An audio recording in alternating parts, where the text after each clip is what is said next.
Shalom Bapak Ibu, Saudara-saudari yang dikasihi oleh Tuhan. Kembali lagi kita di renungan pagi kita pada hari ini. Namun sebelum kita akan memulainya, mari kita berdoa terlebih dahulu. Kita bersatu dalam doa. Bapa kami di surga, terima kasih ya Bapa untuk penyertaan-Mu sepanjang malam. Kami boleh beristirahat dengan keadaan tubuh yang baik. Dan pada pagi hari ini kami boleh dibangunkan dengan keadaan tubuh kami yang baik juga. Dan sebelum kami akan memulai seluruh aktivitas kami rindu untuk akan mendengarkan sedikit firman-Mu. Tuhan berkati kami semua, di dalam nama Tuhan Yesus kami sudah berdoa. Amin. Baik Bapak Ibu Saudara-saudara yang dikasihi oleh Tuhan. Judul renungan kita pada pagi hari ini, percaya pada kasih Tuhan.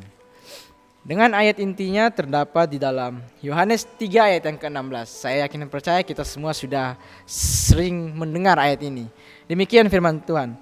Karena begitu besar kasih Allah akan dunia ini, sehingga Ia telah mengaruniakan anaknya yang tunggal, supaya setiap orang yang percaya kepadanya tidak binasa, melainkan beroleh hidup yang kekal.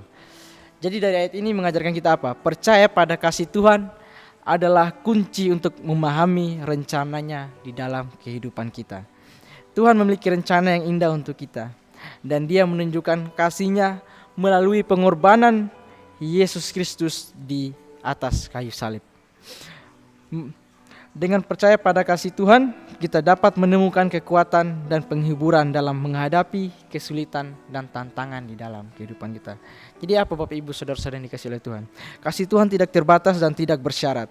Ia mengasihi kita tanpa memandang kesalahan dan kelemahan kita. Siapapun itu maupun dia hari ini mau berbuat dosa, kemarinnya dia gak mau bertobat, begini-begini, dia orangnya seperti ini. Tuhan gak memandang, kasihnya untuk semua orang. Jadi gak ada pilih-pilih saja ya. Oh Tuhan mengasihi orang ini, enggak. Tuhan mengasihi kepada semua orang. Ia mengasihi kita karena Ia ingin kita menjadi anak-anaknya yang dikasihi dan diberkati. Dengan percaya pada kasih Tuhan, kita dapat memahami bahwa kita tidak pernah sendirian dalam menghadapi kesulitan dan tantangan. Sebagai contohnya, ketika kita merasa sedih dan kecewa, kita dapat mengingat kasih Tuhan yang telah menunjukkan dirinya melalui pengorbanan Yesus Kristus. Kita dapat berdoa dan meminta Tuhan untuk menenangkan hati kita dan memberikan kita kekuatan untuk menghadapi kesulitan. Misalnya, kita dapat berdoa dengan kata seperti, Tuhan, pada saat ini saya merasa sedih, hari ini saya kecewa, tolong aku untuk menenangkan hatiku dan memberikan aku kekuatan untuk menghadapi kesulitan ini. Itu simpel saja ya. Mungkin kita semua orang bisa ngomong seperti itu. Mari kita, mungkin ada yang masih ragu, ada yang berpikir bahwa saya nggak bisa karena saya ini sudah berbuat jahat kepada Tuhan. Enggak. Ketika kita mau merendahkan diri kita di hadapan Tuhan, saya yakin dan percaya Tuhan mau menerima doa-doa kita.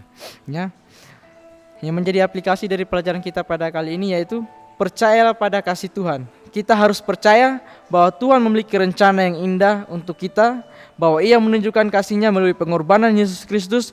Dengan percaya pada kasih Tuhan, kita dapat menemukan kekuatan dan penghiburan dalam menghadapi kesulitan dan tantangan. Berdoalah dalam kesulitan. Kita dapat berdoa dan meminta Tuhan untuk menenangkan hati kita dan memberikan kita kekuatan untuk menghadapi kesulitan dengan berdoa. Kita dapat memperoleh kekuatan dan bimbingan untuk menghadapi kesulitan dan tantangan kita. Dan yang paling terpenting yaitu adalah mari kita tunjukkan kasih kepada orang lain.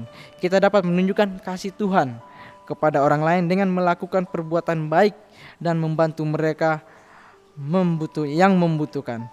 Dengan menunjukkan kasih kepada orang lain, kita dapat memperoleh kekuatan dan penghiburan dalam menghadapi kesulitan dan tantangan. Dan juga ketika kita membagikan mungkin kasih kita kepada orang lain, itu juga adalah salah satu cara supaya kita bisa memperkenalkan Yesus kepada orang lain yang mungkin sebelumnya itu adalah mereka belum menerima atau belum mengetahui siapa itu Yesus.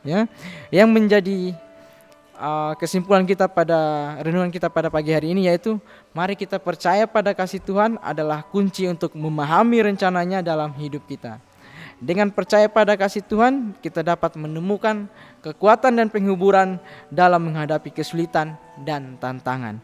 Kita dapat menunjukkan kasih Tuhan kepada orang lain dengan melakukan perbuatan baik dan membantu orang yang membutuhkan kita.